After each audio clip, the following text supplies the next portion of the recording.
I saw on IG, it was a crazy event, man, with a Young Guru, Crisis.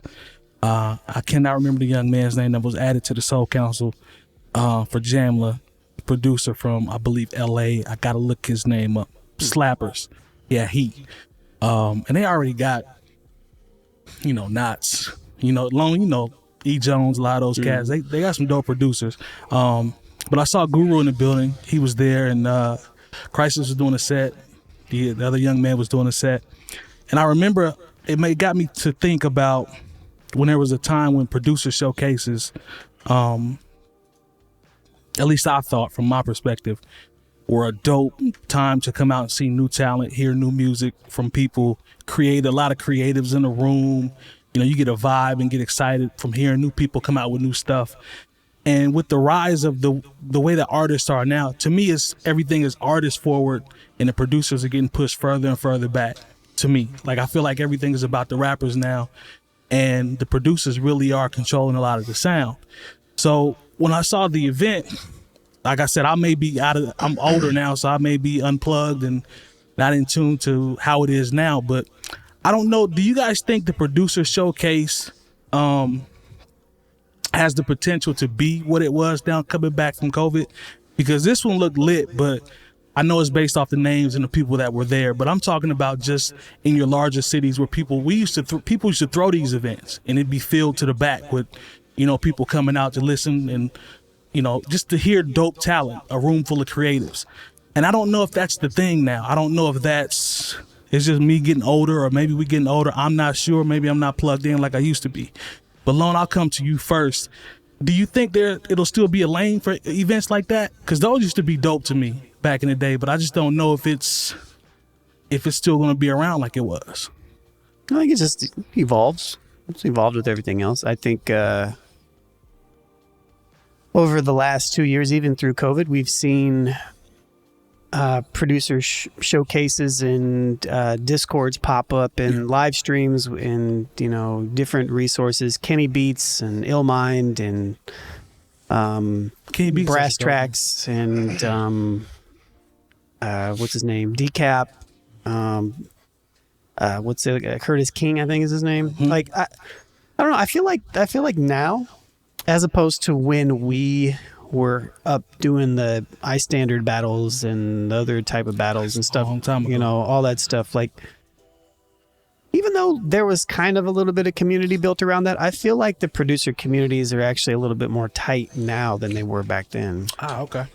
And I feel like there's a lot more collaboration happening. I feel like there's traveling shows and stuff like that. It may not be the same, but I think that there's definitely a lane for it.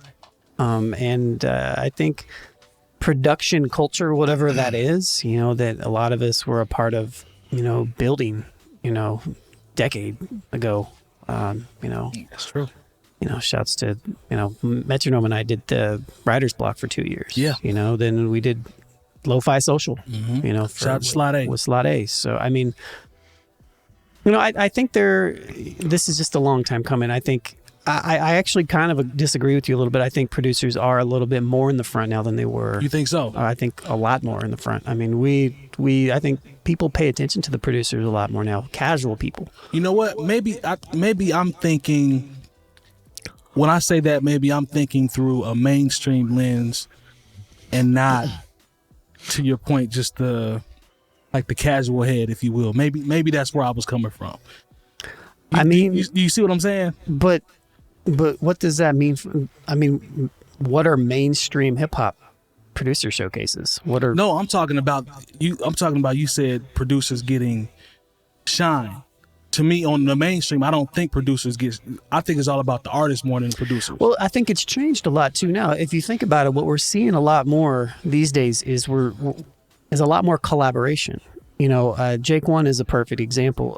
Jake One collaborates with a lot of his bigger placements, and placements in general have come from collaborations that he does with other artists. I remember, not trying to do any type of name drop or shout, but on the conference call a couple weeks ago, I sat in with Jake was talking to one of my students about it, and he was talking about the collaboration thing, and he's like, a lot of the stuff is through collaboration, and getting your material into different, producers' hands that then work on it a little bit, and then they pass it around, and then you see more splits and you see more, stuff that way. So I think the culture's just changed. I think the culture's just changed a little bit. 𝗏𝗋 talked about it quite a bit on his blap chats and stuff that he was doing on Twitch for a long time. He would bring people's beats on, and he would go, like, if you subscribe to his whatever, you got access to a portal to where you could submit loops, and he would go through the loops, and if he liked the loop, he would make a beat out of it, and if it got placed, then you got placements.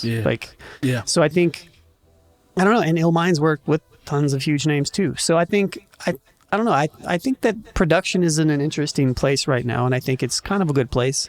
I'd be curious to see where it goes from like an in-person standpoint. I just don't, and maybe I'm out of the loop too, because I don't really have, it's probably just because I've done it for so long, but I don't have a huge need and interest in like going to a producer showcase and like, networking, but I've already done it. We've done it. So that's what I'm saying. That's where we're also at a certain age where we're not going to everything that's available to us to attend. That's true as well. Yeah. So this might be something that's a question posed to maybe the younger cats coming up, right? As far as if this is something that you're interested in going to and being a part of, because I like that. I mean, we're at the position now where we've been there and done that. So it may seem far-fetched or played out, or even, I don't know, just something that we don't see happening, but we're not actually in the loop like that right now as far as that particular pocket. You know what I'm saying? I'd be curious to see where it goes though. But I mean, I have seen Open Beats open back up in Chicago with Fest Grandiose runs that. They're still around. Yeah, I mean, I wouldn't be opposed to, if somebody asked us to come out, me and you to come out, I wouldn't be opposed to doing it. I'd love to do it. I would not be surprised if we started seeing more producer DJ cross-pollination of producers doing even more like sets and things of that nature. Because I mean, working and teaching at a DJ school, you'd be surprised how many people come in and don't know the difference, even when they come in to take just a DJ class or just to take production class like the first time. It's just like, I just want to do music. Yeah. Right. And it's like, well, do you want to make music or do you want to play music? And a lot of people have the understanding. I'm just talking about casual fan, obviously. But go ahead. Most people don't understand the difference. I don't know about you. I don't know how many times I've been called a DJ. Like by people that know me, like, oh, you're a DJ, right? You're out there. No, I make music. It's different, Yeah. Now people assume DJs make beats too. They do. So, and it's because a lot do, but it's just I can see that line being blurred a lot more, especially as the software becomes easier to just make stuff, which Serato Studio and stuff like that makes it really easy to make beats. You preaching to them now. And if you think about what you said, you touched on something about collaborations, talked about splits. From a performance standpoint, prime example on this past weekend, Zoe and 𝗏𝗋 𝗀 had a show at the Kennedy Center. And it was just, they had two sets that were across the stage from each other, blending in between beats and stuff like that. It was dope. You know what I'm saying? But they also were in DC. That you talked about. They also were in DC, so you got to factor in demographics I agree. And how the scene is in particular areas. Yeah. So like you could, let's say we were going to do that event here. We would be in attendance. I'd be there. And probably about 50 more. I'm being generous. Saying 50. I was more with Lone. Yeah, I mean, it depends on what night you do it. Yeah. Is there a basketball? Whereas, exactly. Yeah. You doing it in DC, I mean, that's prime. That's a prime place to do it. DC, Philly, places like that. I mean, there's even there's something called a track meet. Remember I showed you that, where they actually play beats. It's like a game show. You showed me. Yep. They play these beats and people have to guess it. And it's lit though, like there's crowds everywhere. And I thought about doing something similar here, but wouldn't be received. Will it take off? You know what I'm saying? It's all about demographic for the most part, and what area you're from and what they're into. We have a unique perspective also because Jay Moore, you hosted beat battles before, right? The ones that we used to be in, and you're aware of the vibe and how that was. So do you think now well, what we talked about, how things may be twisted around or changed a little bit, you know, obviously coming out of COVID and, you know, with Twitch and the way things are now. What do you think about the idea that, like, possibly having a possible resurgence? Well, you know, my biggest question as far as, you know, beat battles is like, are you going to get me to host? Because, no, I'm just kidding. That boy be collecting them bags. No, because, you know, of course, you know, during the journey of the Jay Brookins beat battle, shout out to Jay Brookins, you know, the first one was in the back of a beauty salon, you know, like it was now with Fat Dan's. Oh, that wasn't even the first one. Wasn't the first one. No, the first one was like in a, what was it, like in a sandwich shop? It's where Fat Dan's is. Yeah, where Fat Dan's is 20 now. Tap, actually. Yeah. It was And- Northside News. That's where the first one was? That's where the first one was. Yeah, I remember. And the thing is, I didn't get to go to that I one. wasn't I here had to work. then. Yeah, I wasn't. And I was at that one. you know, so it went from, you know, just a small collection of like-minded artistic people Yeah. to being on the biggest, you know, at the Vogue. Yeah. You know, and I was like, that was the first time I had hosted a show at the Vogue. Like, that was the first time, that was like the last time I was a little nervous getting on stage. It was a lot of people in there because too. it was packed. Yeah, it was packed. But, you know, and this is the thing, and what makes it so hard, you know, wherever you're listening from, you know, you got to grow things. You can't automatically feel like, okay, I'm going to be in that big theater downtown or whatever city you're in and think, okay, this is the event we're going to do. You know, it takes time. It takes, you know, the resources of people who are dedicated to seeing it through, even though you know, everybody might leave with, you know, $5 and maybe a beer to show for it. Yeah. If that. You know what I'm saying? Because like there are times where, you know, I didn't leave with that. You know, like, but I tell people this, you know, because people, you know, with people on all hosting, you know, and this just speaks for anything artistic, you know, people are like, okay, how do I get to where you're at? And I was like, well, you got to understand, like, Tell them the 929 story. yeah, you know, there was times when I wasn't, you know, there's a long time, even for coaches, I wasn't getting paid to be a coach because we weren't making any money at coaches. You know, Metro was bringing all the equipment and he was bringing in guest DJs. And so once all that got chopped up, I was like, okay, I was just happy to, you know, to have my Bud Lights in a little bit of the spotlight. I don't Cook work some for that. chicken wings. Go I home. don't work for that now, so don't ask. But you Let know, them know now. it really is a thing where, do I think people will come out? Yes, I do. But, you know, people have to be patient as far as them building a platform. Yeah. You know, we're over it because, you know, once again, we've been there, we've done that. But there's a whole new generation of beat makers, of producers, of people who have all these sounds in their head and they want to hear them on the big speaker somewhere. Yeah. Yep. And so if we brought back the Jay Brookins beat battle, you know, or just whoever's beat battle, it may take a little time to get it off the ground, but there are people here who are like, oh, finally a showcase for my art. And I believe that. you know, and I think it could definitely be a thing. You know, we're just getting to the point where we're just ready for people are just ready to come out the house. Yeah. You know, some people still have that hesitation, you know, and I understand why.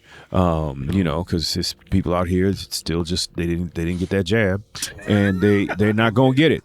You know, and these are the same people who never wanted to wear masks or anything. Yeah, and like, yeah. Don't wash their hands when they use the bathroom. yeah, I was like, look, I'm wearing my mask still out in public just because I was like, you know what, I haven't had a cold in a long time either. So heard you that. know what, I'll just I heard that. I'll just keep moving like this, and you know, just for my, you know, I'll do it out of pure selfishness. That's what they should have made it about, just pure selfishness, not about your fellow man. Make it about you. But I think something like that, whatever city you're in, could work. You just have to have the dedication and the patience to do it. I think, Lone, I think you right on the money, man, with the, and that's a good point as well, Jay Moore, but how you talked about it's evolved. I think I'm with you on that. It's just fun for me to kind of watch now and sit back and see what said wave is going to be. But I still would like to go out and rock occasionally. But you know, I think there's a place for it. That's why I mentioned the DJ stuff. I think there's a place for producers more so now in live event spaces than maybe 10 years ago. You know what I mean? And 5 years ago and 10 years ago. I think I mean, it's not, you know, it's kind of like an opening DJ. Yeah. Except for they're performing, you know? And so I think. Shout out to Il Brown, man. We did that for Benny, what you're talking about. You know, it's the same thing. So We did the same thing for Sky Zoo. I've been, Il Brown. I mean, I've literally been booking people to do that for almost a decade. yeah. So. But You just know? be clear now. Which camera? Okay, here we go.